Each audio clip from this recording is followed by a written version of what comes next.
Kamusta mahal na mga taga-subaybay, maligayang pagdating sa aking channel.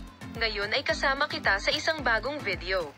Muli akong kasama mo sa bagong video tungkol sa kapayapaan at ulan. Bago tayo pumunta sa aming video, huwag kalimutang mag-subscribe sa aking channel at i-like ang aking video at ibahagi ang aming video upang suportahan kami. Salamat! Ang punto kung saan ang manliligaw ni Baresbectas na si Yagmer Yuxel ay malupit na nagpahayag na hindi siya papayag na magkaroon siya ng relasyon sa iba.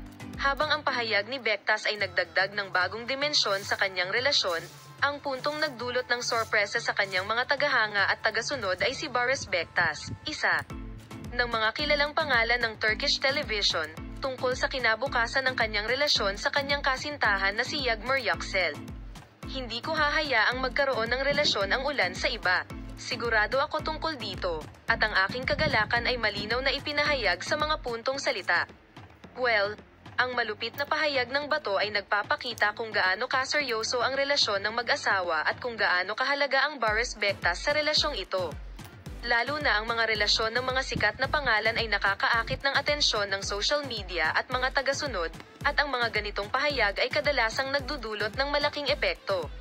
Ang pahayag na ito ay nagsimula rin ng talakayan tungkol sa dynamics ng relasyon. Dahil ang mga pribadong buhay ng mga sikat na artista ay karaniwang nabubuhay sa harap ng mga kamera at mikropono, ito ay nakikita bilang isang mahalagang hakbang para sa kanila upang maipahayag ang kanilang mga saloobin ng malinaw sa kanilang mga relasyon.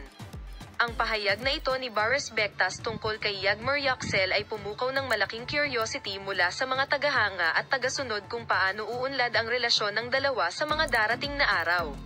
Ang buhay pag-ibig ng dalawa ay patuloy na umaakit sa atensyon ng social media at ng publiko. Salamat sa panonood ng aming video, maaari mong ibahagi ang iyong mga saloobin sa paksa sa amin.